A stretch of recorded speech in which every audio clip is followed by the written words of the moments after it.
Hugo can tease the tortoise for being the slowest animal around. I am the fastest! Ha ha ha ha ha!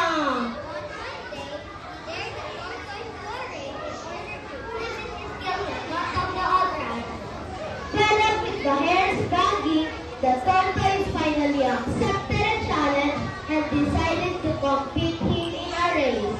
On the day of the race, all the animals of the forest gathered to watch the competition between the hare and the tortoise. Just as they were about to begin the race, the hare mocked the tortoise for accepting the challenge. Further, he also mentioned that soon after he wins the race, the tortoise would be ridiculed by the other animals for accepting the dare.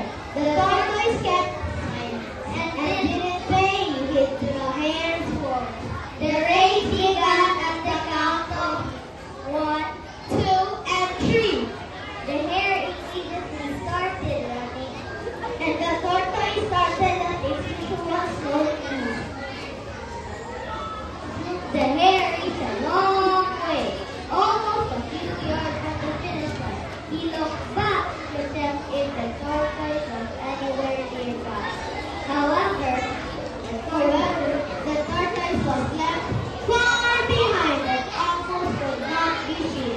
The hare decided to pause and to take some rest on the way before he completed the race. He looked around, and to his left, he saw a field of cabbages and carrots.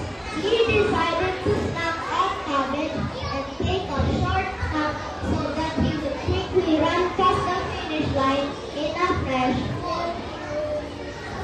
Soon the hare fell into deep sleep and dreamt of winning the competition.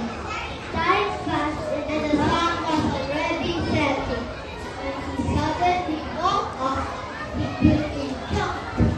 If the tortoise was anywhere near around. To his dismay, the tortoise was just a few steps from the finish line. Seeing the tortoise come to the finish line, the hare